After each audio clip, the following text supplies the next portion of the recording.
News understands that the crowd capacity, which was originally going to be at the SCG for Thursday's cricket test, to be at 50% of the stadium capacity. We understand that that is now going to be dropped to 25% of its capacity, and this is in line, a bit more in line with the what the AMA has been saying, the Australian Medical Association, who said that there shouldn't be any spectators at all, considering that the city has been battling clusters. Here's a bit more of what was said from Dr. Kerry Chant as to why I asked her why the advice is different coming from the AMA to the Chief Health Officer of New South Wales.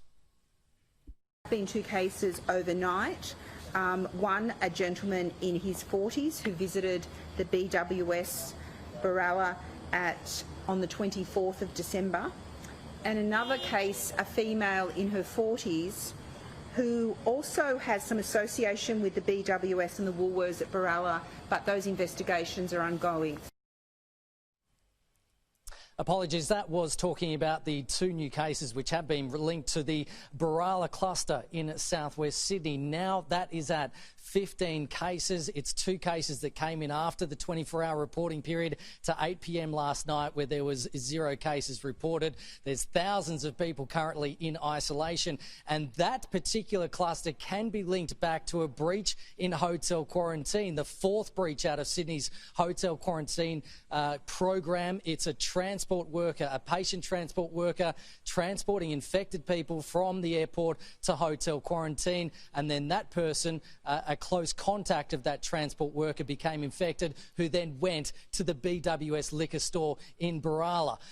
Now, I asked Dr. Kerry Chant at the press conference earlier what protections are in place for those transport workers, and were they wearing any PPE at the time? I can provide the exact detail of the PPE that was being used, but PPE was being used and there were safety plans in place. Obviously, whenever we have an incident, it is appropriate that we reflect and see how we can strengthen it.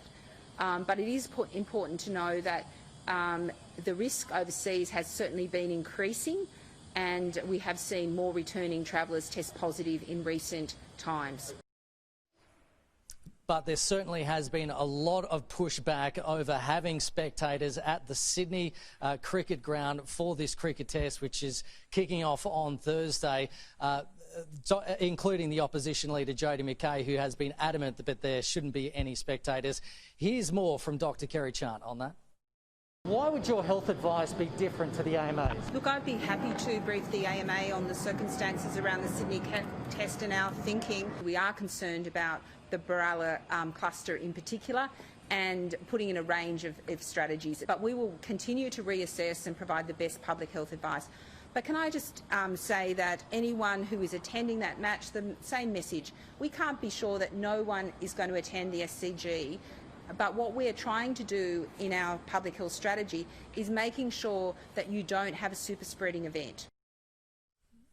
And finally, despite there being 0 cases in a 24-hour reporting period, the northern zone of the Northern Beaches is still under stay-at-home lockdown orders. No early release for the Northern Beaches in the northern zone. There's still going to be a revision of that public health order on the 9th of January, so still another 5 days to go.